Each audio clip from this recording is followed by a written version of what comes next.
What is going on, guys? In today's video we have a Clippers video where I'll be discussing the top 5 buyout targets that the Los Angeles Clippers should target. And since today, April 9th, is the deadline to be able to waive your players or to sign new players on your roster, every NBA team that is active on the buyout market, that is actively searching for players to add, must make their decision on who to sign and who to waive by the end of today. So before I get into the video, as always, make sure to hit that subscribe button, like this video, and hit that notification bell button not to miss out on more awesome videos like these. But now let's get into the video. So the first player that the Clippers should target from the buyout market if he does get bought out today is Otto Porter Jr. So the Clippers recently just signed Malik Fitts, so that means that they will not have any more roster spots open. But if they do waive a player like Amir Coffey or Jay Scrub, they will have another open roster spot. So if that case scenario happens, that means that Otto Porter Jr. will also have to be bought out by the Magic, which still seems unlikely at the moment because it's the last day to do so, and it doesn't look like the Magic are trying to move or get rid of Otto Porter Jr. in the near future, even though he doesn't really fit what they're trying to do as a rebuilding team. But it's still a chance he gets bought out, but probably unlikely. I'll give it a 75% chance he does not get bought out and a 25% chance that he does. But if he does become available, I'm sure the Clippers are going to try to compete to sign him.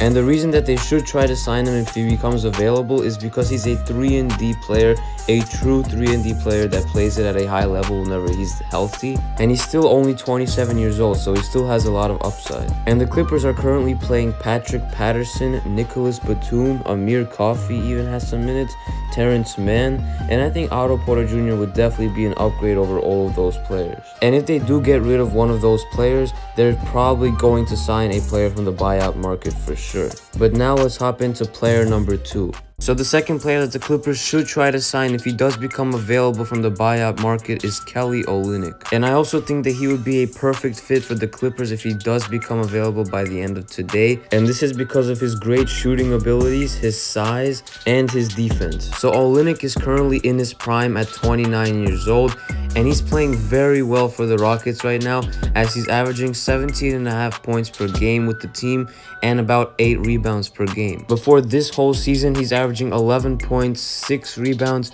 2 assists, a steal, and a block per game, while shooting 46% from the field, 33% from 3, and 84% from the free throw line. But he's definitely stepped it up to a different level while he was playing for the Houston Rockets as of now. And again, he'd definitely be a better fit for the Clippers than Patrick Patterson in terms of defense and even 3-point shooting. Even Patrick Patterson can definitely shoot, but he doesn't play the best defense, and Kelly Olynyk would definitely be an upgrade in those terms as well. But as of now, it still seems that Kelly Olynyk is going to be unlikely to be bought out by the Houston Rockets by the end of today, which means that it's probably a low possibility that the Clippers can try to sign him from the buyout market. So again, he would be a great fit for the Clippers, but the possibility of it happening as of now is low. So now let's hop into player number 3. So the third player that the Clippers should consider signing if he becomes available will be Avery Bradley. So currently Avery Bradley is averaging 8 points, 2 rebounds, and 2 assists for the whole season,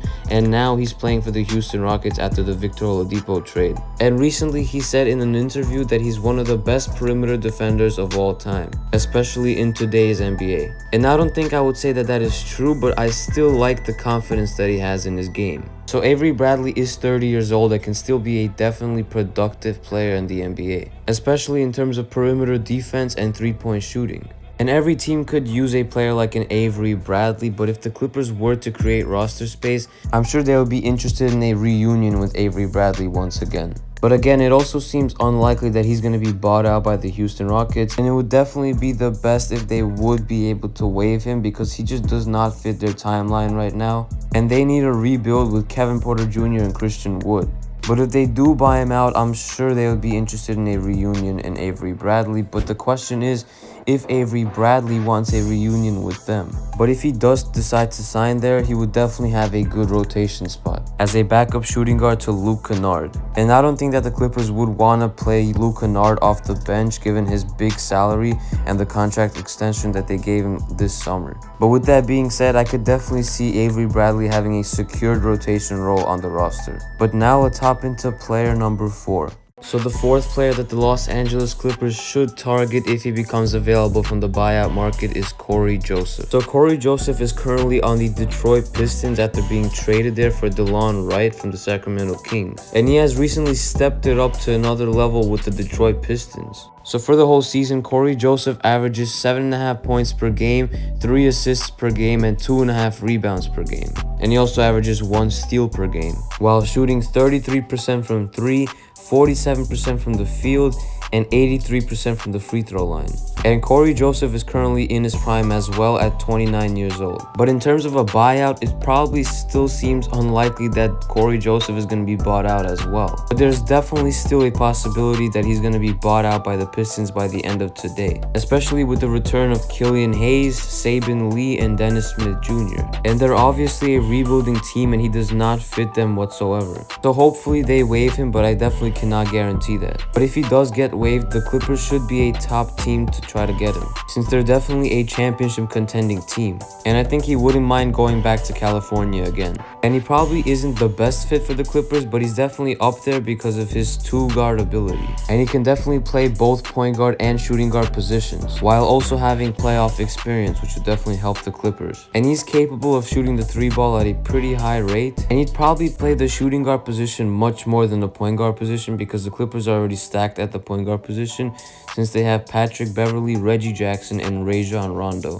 But with the shooting guard position, I think he'd be a great fit to be a backup. He can be a spot-up shooter and create his own shot, as he also plays defense at a solid rate. But now let's hop into player number 5. So the fifth and final player that the Clippers should target if he does become available from the buyout market is Wayne Ellington. So Wayne Ellington has actually been having a great season for the Detroit Pistons, even though he doesn't fit the roster. He's currently averaging 10 points per game, 2 assists, and 2 rebounds per game, while shooting 42% from 3, 44% from the field, and 80% from the free throw line. And he's 33 years old, so not in his prime anymore, but still a very solid 3-and-D type of player. And the Pistons should obviously buy him out because he does not fit their team at all whatsoever. And just to clear things up, players can sign with teams as free agents until the very last day of the regular season, but they have to get waived by 11:59 p.m. Eastern time today. So with that being said, Wayne Ellington would have a lot of time to decide which team he would want to sign with if he gets waived by the Pistons. And the Clippers, as all other championship contending teams, will definitely have interest in him as well. And I would still probably prefer an Avery Bradley or an Otto Porter Jr. instead, but Wayne Ellington would definitely be a solid fit as a backup shooting guard for the Los Angeles Clippers. And another honorable mention that did not make this list is Darius Miller.